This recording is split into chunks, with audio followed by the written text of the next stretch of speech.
মা মনসার ব্রতকথা। এক বেনে সওদাগর তার ৭ বউ। সকলকার বাপের বাড়ি থেকে তত্ত্ব আসে, কেবল ছোট বউয়ের তত্ত্ব আসে না। সেই জন্যে গিন্নি তাকে দেখতে পারেন না। ছোট বউ মনের দুঃখে চুপ করে থাকে, কারোর সঙ্গে কথা কয় না। একদিন ঝমঝম করে জল পড়ছে, আকাশ মেঘে অন্ধকার হয়ে রয়েছে। সওদাগরের বউয়েরা বসে বসে গল্প করছে।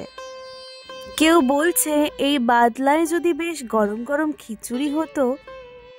কেউ বলছে না ভাই, এই সময় চাল কলাই ভাজা বেশ লাগে। এই রকম যার মনে যা এলো বলতে লাগলো। ছোট বউ কিছুই বলল না। তখন ছয় যায় পিড়াপিড়ি করে বললে, বল না ভাই, তোর কি খেতে ইচ্ছে হচ্ছে? ছোট বউ পোয়াতি, তার কিছুই খেতে ইচ্ছে করে না।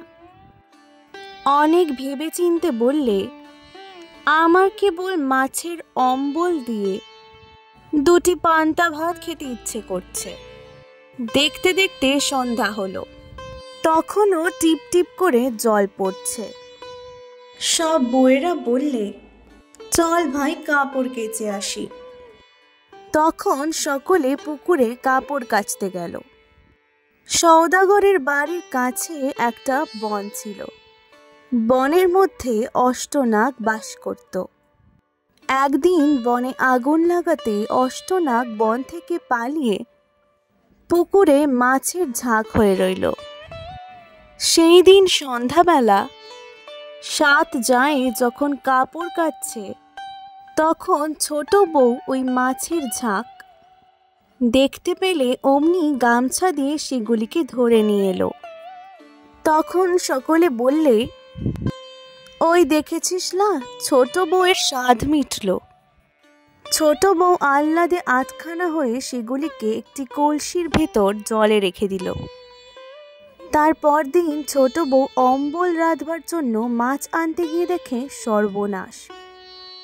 সেই মাছগুলি 8টি সাপ হয়ে রয়েছে। ছোট বউ তাই দেখে ভয় না পেয়ে সাপগুলিকে পুষতে লাগলো। তাদের রোজ 8 পো করে দুধ আর 8টি করে কলা খাওয়াতে লাগলো। সাপের ছানারা রোজ রোজ সেই দুধ কলা খেয়ে ভারী খুশি হলো। একদিন তারা পরামর্শ করল, ভাই, ছোট বউ আমাদের যেমনি খাওয়াচ্ছে তেমনি এর কিছু উপকার করতে হবে। কিছুদিন পরে তারা একটু বড় হতেই মা মনসার কাছে চলে গেল। মা মনসা স্বর্গে থাকেন। ছেলেদের না দেখতে পেয়ে কান্নাকাটি করছিলেন। এমন সময় ছেলেরা সেখানে যেতে তিনি বললেন, এতদিন তোরা কোথায় ছিলি? ছেলেরা বললে, মা, আমরা বড় বিপদে পড়েছিলুম। এক সওদাগরের ছোট বউ আমাদের এই যাত্রা বাঁচিয়েছে। এসব কথা তারা মা মনসার কাছে বললে। তখন তিনি শুনে ভারী দুঃখিত হলেন।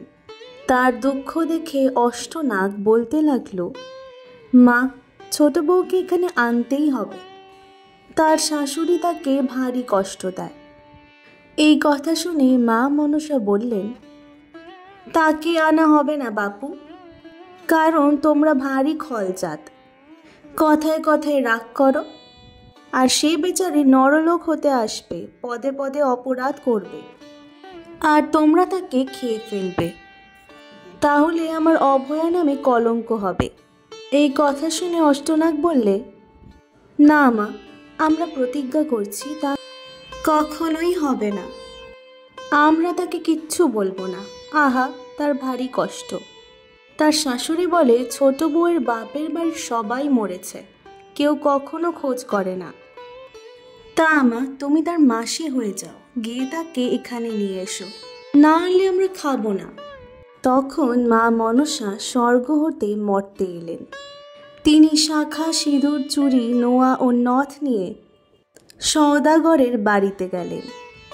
গিন্নি তখন সব ছেলেদের কাছে বসে বসে সব বউদের নিন্দা করছিলেন। এমন সময় মনসাকে দেখে বললেন, কে গা তুমি, কোথা থেকে এলে? তখন তিনি বললেন, আমি তোমার ছোট বউয়ের মাসি গো, আমার বোনঝিকে নিতে এসেছি।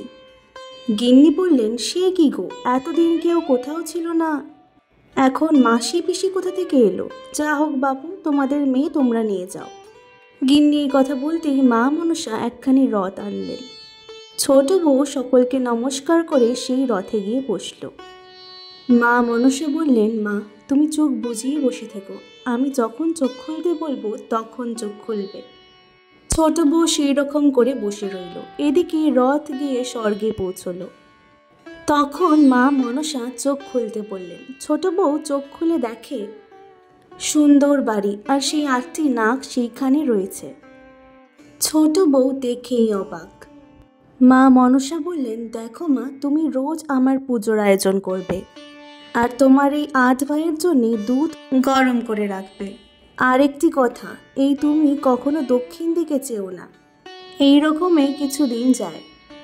একদিন ছোট বউ হঠাৎ দক্ষিণ দিকে চেয়ে দেখলে যে মা মনসা নৃত্য করছেন। সেই অপরূপ নাচ দেখে ছোট বউ অবাক হয়ে গেল। তখন আর অষ্টনাগের দুধ রাখা হলো না। তারপর নৃত্য ভেঙে যেতেই তাড়াতাড়ি এসে দুধ গরম করে রাখল। অষ্টনাগ এসে সেই গরম দুধে মুখ দিতেই তাদের মুখ পুড়ে গেল। তখন তারা ভারী রেগে বললে, আজ আমরা ওকে খেয়ে ফেলবো। এই বলে তারা বাড়ির চারিদিকে পড়ে রইল। কেউ বা মা মনসাকে বলবার জন্য রাস্তায় এগিয়ে রইল। মা মনসা এসেই ছেলেদের অবস্থা দেখে বললেন, তখনই তো বলেছিল যে মানুষেরা পদে পদে অপরাধ করে, তখন তোমরা কেউ আমার কথা শুনলে না, এখন আর রাগ করলে কি করব? এই কথা শুনে ছেলেরা বললে, তা হোক, আজ আমরা ওকে খাবো, আমাদের মুখ পুড়ে গেছে। তখন মা মনসা বললেন, তা হবে না, আমার সামনে তোমরা কেউ ওকে খেতে পারবে না, আমি ওকে ওর শ্বশুর বাড়ি রেখে আসছি। এই বলে তিনি ছোট বউয়ের এক এক অঙ্গে এক একখানা সব রকম গয়না দিয়ে রথে চড়িয়ে শ্বশুর বাড়ি রেখে এলেন। আসবার সময় বলে এলেন, দেখো মা, তোমার ভাইয়েরা তোমার ওপর ভারী রেগেছে। তুমি তোমার শ্বশুর শাশুড়ির কাছে ভাইয়েদের খুব সুখ্যাতি করবে, তাহলে তারা আর রাগ করবে না। এই কথা বলে তিনি চলে গেলেন। এইদিকে অষ্টনাগ আনাচে কানাচে থেকে শুনতে লাগলো বেনে বউ তাদের নিন্দে করে কিনা। ছোট বউ বাড়ি যেতেই সকলেই চোখ ঠাড়াঠাড়ি করে বলা বলি করতে লাগলো। ও মা, এ কি গো, এক অঙ্গে সোনা পড়া, এ আবার কঠাৎ?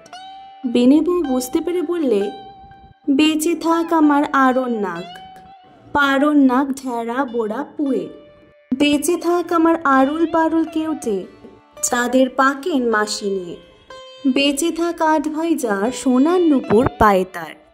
এবার এসেছি এক অঙ্গে পড়ে, আবার আসবো 2 অঙ্গে পড়ে। আমার গয়নার ভাব নাকি? তাড়াতাড়ি আসতে সব পড়া হয়ে উঠল না। জায়েরা সকলে শুনে অবাক। ভয়ে কেউ কিছু বললে না। সাপেরা তখন ফিরে গিয়ে বললে, মা, দিদিকে আর খাওয়া হলো না। সে আমাদের কত সুখ্যাতি করছে, কত আশীর্বাদ করছে, তাকে আবার এনে আর এক অঙ্গের গয়না দাও, নইলে নিন্দে হবে। মা মনসা তখন খুশি হয়ে গয়না ও কাপড় নিয়ে বললেন, না বাবা, তোমাদের আর আনতে গিয়ে কাজ নেই, আমিই যাচ্ছি, এইসব দিয়ে আসবো এখন। তাই বলে তিনি স্বর্গ থেকে সওদাগরের বাড়িতে গেলেন। কোথায় গো বিয়ান বলে ডাকতে ছোট বউ তখন মাসিমা এসেছেন বলে পায়ে লুটিয়ে পড়ল। মা মনসা একে একে সব গয়না ও কাপড় পরিয়ে দিলেন।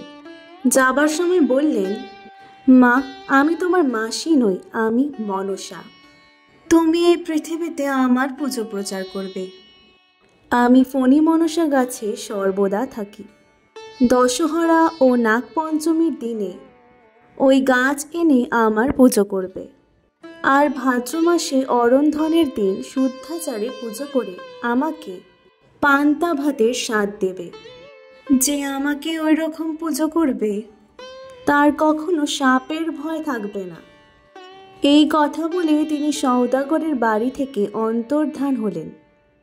তারপর ছোট বউ শাশুড়ি ও জায়েদের কাছে এইসব কথা আগাগোড়া বলতে লাগলো। এইসব শুনে শাশুড়ি ছোট বউকে খুব ভালোবাসতে লাগলো। স্বামী সোনার চক্ষে দেখলেন ছোট বউয়ের সুখ আর ধরে না। সেই থেকে তারা মা মনসার পুজো করতে লাগলেন। ক্রমে পাড়াপড়শিরাও পুজো করতে লাগলেন। এই রকমই মা মনসার পূজা পৃথিবীতে প্রচার হলো। মা মনসার ব্রত কথা এখানেই সমাপ্ত। বন্ধুরা, আজকের এই ভিডিওটি ভালো লাগলে অবশ্যই পুরাণ গল্পকথা চ্যানেলটিকে সাবস্ক্রাইব করে দেবেন আরও অনেক নতুন ভিডিওর জন্য।